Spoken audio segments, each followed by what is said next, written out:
Hi, this is Jen, and this is a video I've made for Library 127 to show you how to search EBSCO databases. This is just an example. So I'm starting at the library's homepage at library.lanecc.edu, and then I'm going to click on databases here at the bottom.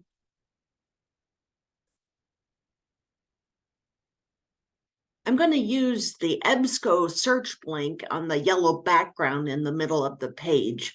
The search that I'm going to do today is how indigenous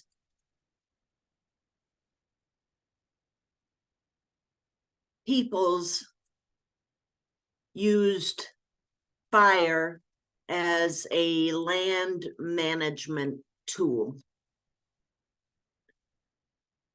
Now, if I search the database using all of these words, that would be a natural language search, which we don't want to do. As we discussed, the databases don't do too well with natural language searches. So we want to transform this search into a keyword search using a search string. So I'm going to take out as a land management tool. I'm also going to take out used. That could be applied to anything. And I'm going to also take out peoples. And I'm going to take out fire. So now we have a much simpler search, more appropriate for database use. Indigenous fire. I'll hit search.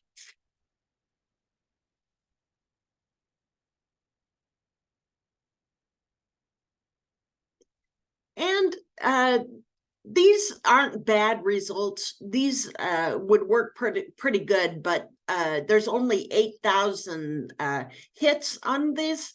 So if we're going to get magazine articles, we probably want more hits for our initial search. We searched for indigenous and fire.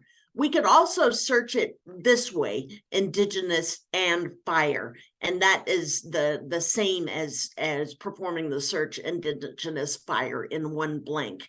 The database sometimes offers you alternatives to the words you used. So like for indigenous, it's recommended these other words, and you want to connect them by or, because I don't care which word appears in the article as long as it has one of them: indigenous or native or aboriginal or Indians or First Nations. And First Nations is a phrase, so I'll go ahead and put that in quotes.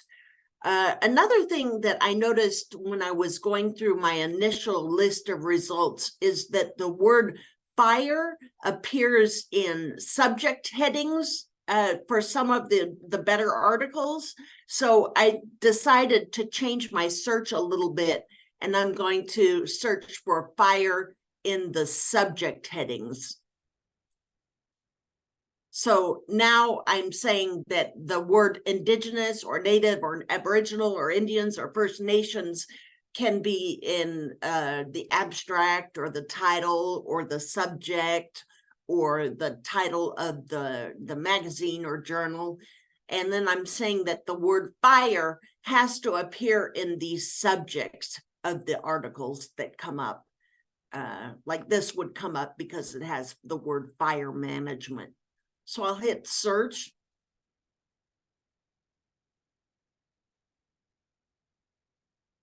And it limited the search results a little bit. I got fewer search results because I limited it to fire as a subject term. Another couple things you want to do, I said that I wouldn't take an article older than 2014. So here's how you change the date range of the articles that appear. The oldest article in my list of results that appeared is from 1887, which is way too old. So I'll change this to 2014 and then hit enter, and it'll throw out all the articles that are older than 2014. Another thing that you should definitely do for this assignment is you should limit it by source type. to magazines and trade publications. It won't let you check more than one right here. So you have to click on show more and then click on magazines and trade publications. And then it'll throw out all of the academic journal articles and the peer-reviewed articles. So here I've got a nice set of search results, 331. Another thing about the databases is that you want to be more patient with them. Perhaps the article you're looking for is not in the top 10 results. It might be much further on the list of results. Like, for instance, for this particular search, I had to go to result number 25 to find a good result. Here's it is, bring back the good fires. Here's all the information about the article. You can click on it in order to see the article. I'll click on it. Now, the thing that you want to do first is to read the article to make sure that it is relevant to your project topic, your final project topic. But once you decide that this is an article that you want to keep, that you like, you're going to need a few things. One is to notice what database that the article is coming from. This one is coming from the Academic Search Complete database. So you'll need that when you're filling out your Noodle Tools form. Another thing that you should definitely do is email the article to yourself so you have a copy. Put your email address there and then hit send. And then the last thing that you should do is when you're filling in your Noodle Tools bibliography, you're going to need a URL for the article. You should not use the URL that appears in the web browser address bar at the top of the page. Instead, you should use the permalink. This is a permanent link that will be created on the spot, and it will remain a way to get back to the article. If you use the URL at the top in the web browser address bar, the URL won't stay good after you close the window. So click on permalink,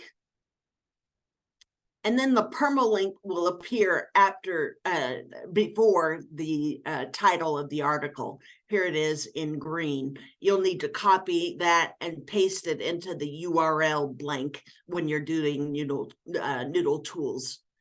Okay, I hope this has helped you do your research using EBSCO host.